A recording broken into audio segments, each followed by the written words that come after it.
Good morning, everyone. Okay. Actually, we have 5 major goals in HIV treatment.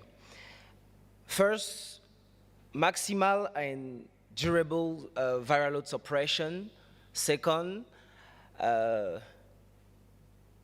prevention of HIV transmission. Third, restoration of immunological function. Fourth, reduction of HIV-related mortality.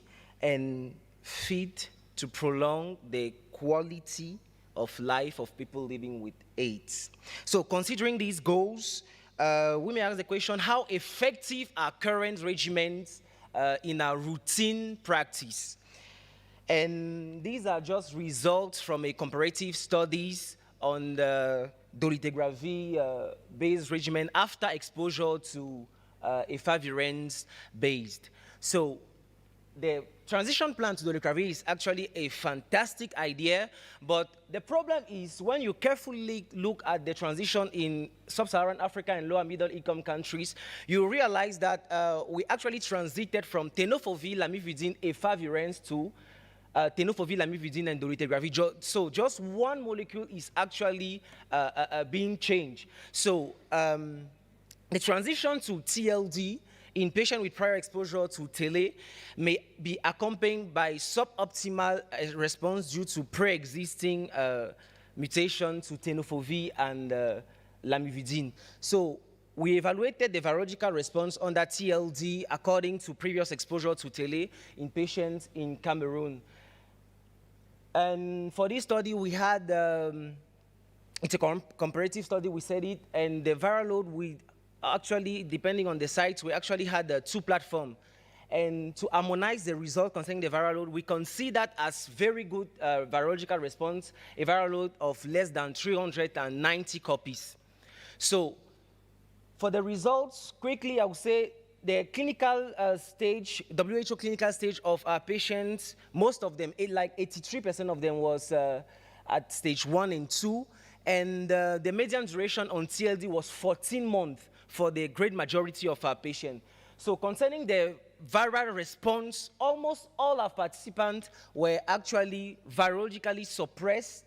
And while looking, we didn't find any associated factor in this study. And while looking at the resistance, we found no resistance mutation to in the proviral DNA. Since most of the patients were virally suppressed, we couldn't do actually the resistance test in the plasma. So in conclusion, the rate of viral suppression is actually optimal under first-line TLD after approximately 14 months. And this evidence confirms the effectiveness of a transition from tele to TLD in similar African settings. Thank you.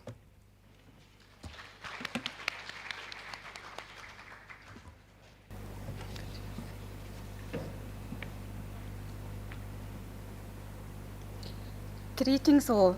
I'm Somayya Sarang from the National Priority Programs Unit of the National Health Laboratory Services in South Africa. The title of our study is Assessing the Impact of COVID-19 on HIV Virological Suppression in the Public Health Sector in South Africa. To limit the transmission of COVID-19, many countries introduced lockdown rules and social distancing measures. As a consequence, patients may not have accessed healthcare services, which could have impacted diagnosis and treatment negatively. The aim of our study was to assess the impact of COVID-19 on HIV viral load test volumes and virological suppression deemed at less than 50 copies per mole as per the South African national guidelines. We used laboratory specimen level data from January 2019 to December 2021. The percentage of samples with viral load of less than 50 copies per mole were analyzed by calendar year and month. We compared pre-COVID data, which is 2019 to 2020 and 2021, which were the years in which lockdown levels were imposed. So we grouped our data into 3 categories. We reported data for the 3-year period and reported on 17.4 million viral loads, noting an increase on year-on-year volumes, but also noting that there was a reduction in our projected target volumes. and further information is available on poster ID number 16. In 2019, 2020, and 2021, the percentage of samples with viral load less than 50 copies per mole was 67.7, 70.3, and 70% respectively, with overall suppression at 69.4%. So as depicted on the graph, the x-axis represents the years and months, the primary y-axis represents the number of COVID cases and test volumes, and the secondary y-axis represents the percentage of samples. The blue bars represent the COVID cases, the blue lines represent the actual viral load test volumes, and the green line represents the percentage virologically suppressed samples at less than 50 copies per mole. Based on this, in 2019, virological suppression ranged from 66 to 69.7%. 2020, it was 67.3 to 72.7%. And in 2021, 64.6 to 72.4%, with not much of a change. Marginal increases in viral load volumes were noted, with dips experienced particularly in the April and December periods, and these are usually our holiday breaks, and the busiest periods notably experienced in October. Also noting that during the 4 waves, that is July 2020, January, July, and December of 2021, there was no significant change in the percentage of virological suppressed samples. So in conclusion, when compared to 2019, our findings show that COVID-19 had no significant influence on the percentage of samples with less than 50 copies per mole in the 2020 and 2021 periods when lockdown rules were enforced. Similarly, there was no significant change in the percentage of samples with virological suppression or viremia in the monthly analysis. Our data shows that the chronic care program is stable. However, a decrease in new art therapy initiations have been reported, and this was also mentioned by Professor Penny Moore during her talk on Tuesday. To see if the percentage of samples with virological suppression was higher in specific geographical locations, further analysis would need to be performed at both the provincial and health district levels. Poster ID number 16 can be viewed for further information. I thank you.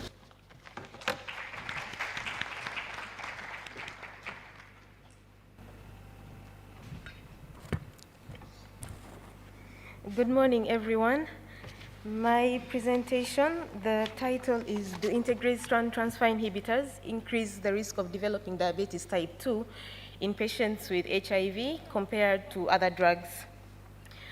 Background: there's an increased burden of non-communicable diseases like diabetes in patients with HIV, and this could be due to several factors, but the interest of this review was drugs, and mainly the integrase strand transfer inhibitors.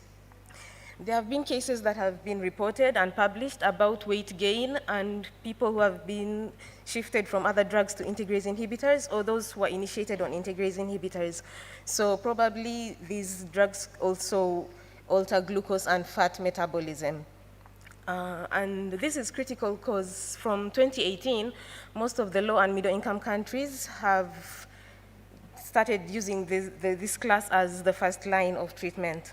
So the objective of the review was to find out if there's excess risk of developing diabetes in people who are using these drugs. For methods, the authors searched electronic databases like PubMed, Google Scholar, clinicaltrials.gov, Cochrane, for cohorts, case studies, and clinical trials, but unfortunately we did not find any clinical trials. Eligibility of the studies, the studies were to have participants who were HIV positive on ARTs and with outcome of diabetes, comparing integrase inhibitors with the other drugs. And the studies also had to be peer-reviewed and published. So for data extraction, we used data extraction tools that we adopted from Cochrane. And for the treatment effects, for measuring the treatment effects, we used risk ratios because our outcomes were dichotomous. So we used risk ratios with 95% confidence intervals and as our pooled estimates. For risk of bias, we also adopted the risk of bias tool that's from Cochrane for longitudinal studies. And our review was registered in Prospero, that's the International Prospective Register of Systematic Reviews. For results, we had about 10 studies with an average of 62,000 participants in all the studies. For the first comparison we did, we compared the integrase inhibitors with the other drugs in general, and we did not find any statistical significance of any excess risk of developing diabetes in either of the two classes. The risk ratios was 0.97, and for heterogeneity, we used I-squared, and the results were heterogeneous. Then for the second results, we compared integrase inhibitors with the protease inhibitors. We also did not have any statistical significance in development of diabetes between these two classes. Then we also compared integrase inhibitors with the NNRTIs. For this part, we found there was lower risk of developing diabetes in those who are on integrase inhibitors compared to those who are using the NNRTIs. So in conclusion, we said that the integrase inhibitors are comparable to other drugs in general, and we did not find any excess risk for the development of diabetes. But we also recommended that those who were shifted to integrase inhibitors or initiated on integrase inhibitors were followed up, and regular checkups were done with different investigative methods for diabetes. Thank you very much.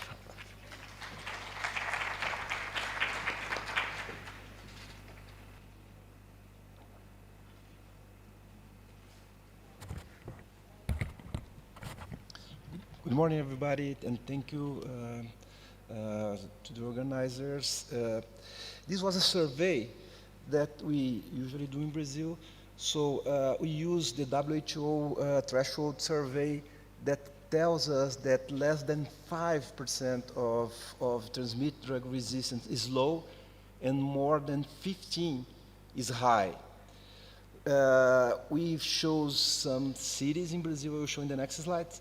And every time that the treatment was prescribed to someone, we use a DBS to collect blood and send this to a central laboratory. And we use the algorithm that exclude common polymorphism for drug resistance. And this is Brazil. Brazil is a large country.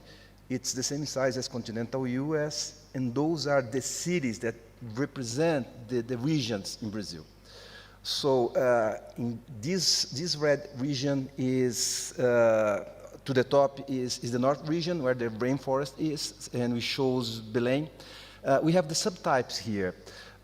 In blue, it's the B subtype.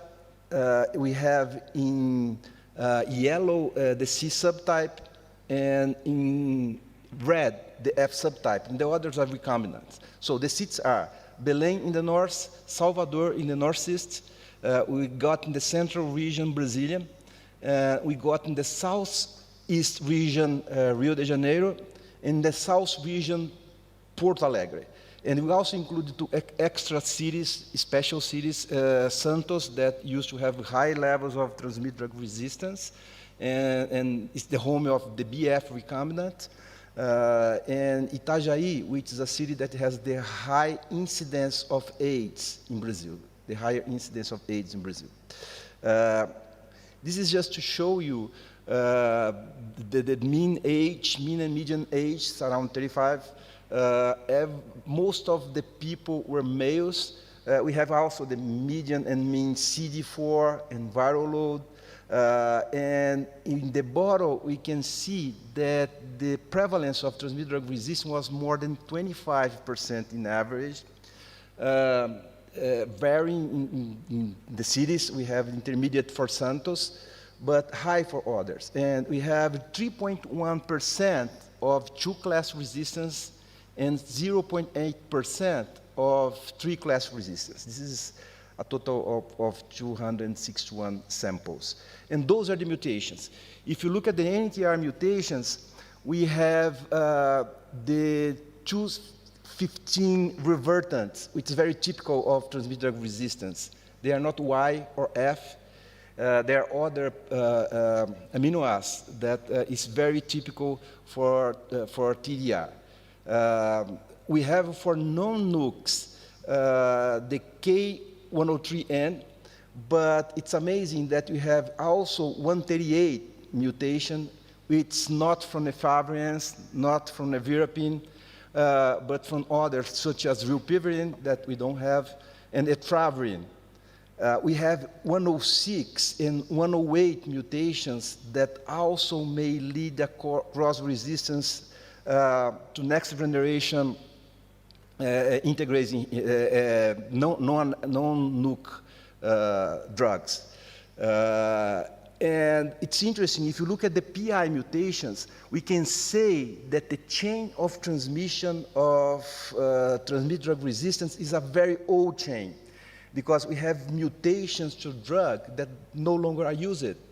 Mutation at 82 is from indinavir, 46 is also for indinavir, 88 could be from neosfinavir and sakinavir. And this is the last slide, just to show that we have also mutations to the integrase, what was not expected. We have the 97 secondary mutation that's it's present all three pathways for raltegravir. And we also thought that those mutations could be related to raltegravir, but we also found the 263 mutation. This is to our knowledge, this is the first time that this dolutegravir mutation was found as a transmitted drug resistance.